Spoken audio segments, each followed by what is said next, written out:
Okay.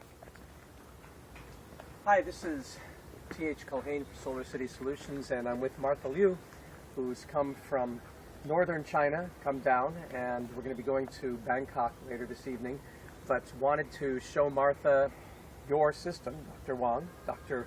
Jianan Wang is actually behind the camera filming us. He's the inventor of this incredible system called the Puxin biogas technology system. And this is a great example of a household using it. You have here 2 gas collectors, and what it is underneath this cover, it is just a round cement tank. Sorry. Push it here. Oh, How should I have it? did that work?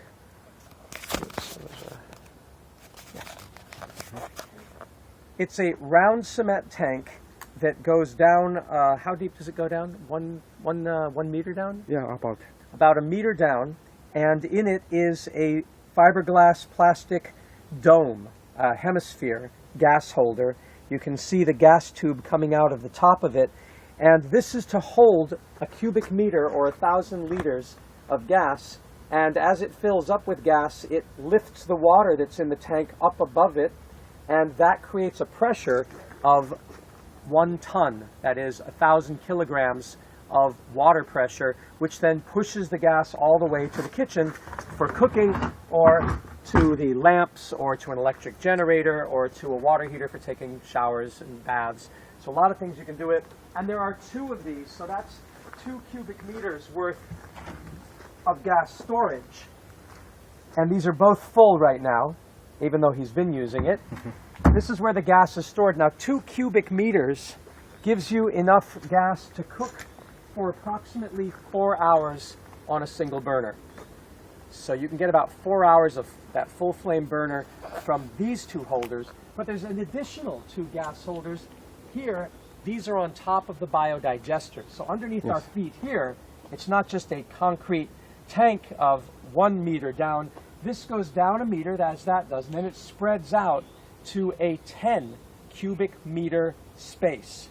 So imagine a big vault, like a cave, underneath our feet that comes out 3 meters diameter, 3 meters diameter. So beneath our feet here is this tank that was really easy to build, because you build it using these metal plates, which can be put together in a few hours like a jigsaw puzzle, and then you pour cement, wait for it to dry. In 2 or 3 days you remove the plates, and then take them over here and build another digester with the same metal plates. That's one of the great innovations, why this is such an efficient system and so low cost. You just build the system, and then you take the plates, and you can build as many systems as you want.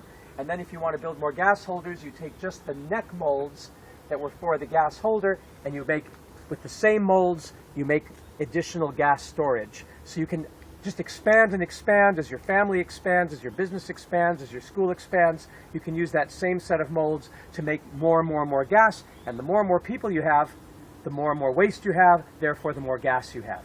And fertilizer. These wonderful fruit trees, like this, you said this is a lychee? No, dragon eye. Dragon eye. Oh, yeah.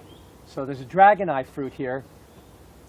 The high quality of food, the nutritious food, is because the digesters produce the world's best fertilizer.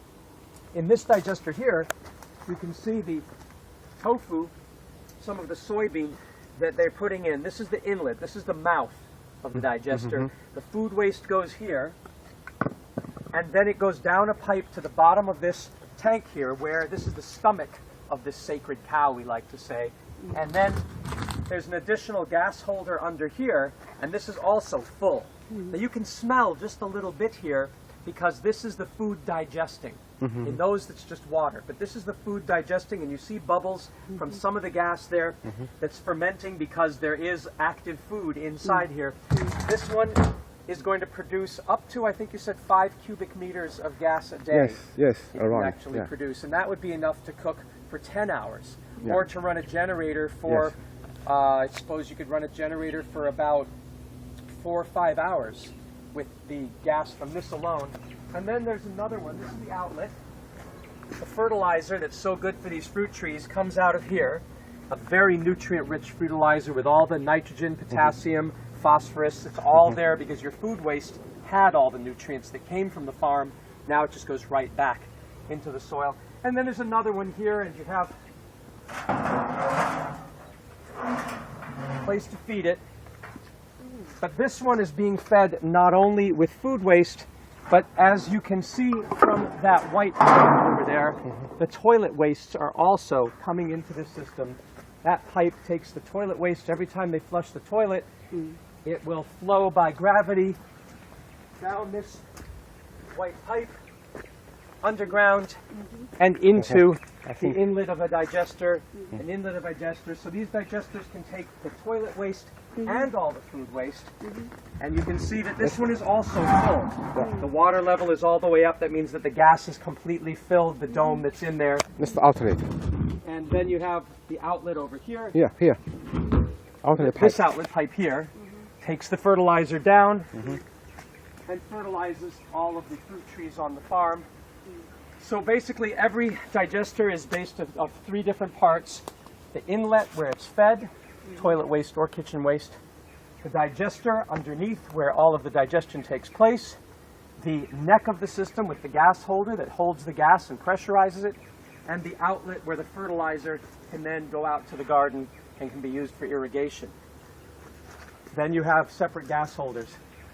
If you have the space, you can just keep building and building and building and building. And that's why we think that this is probably the best system for development in both urban and rural and in suburban settings. It can be built above ground, it can be built below ground, it can be somewhat buried like this, it can be completely buried. You have the option with this system. So the guy's cooking.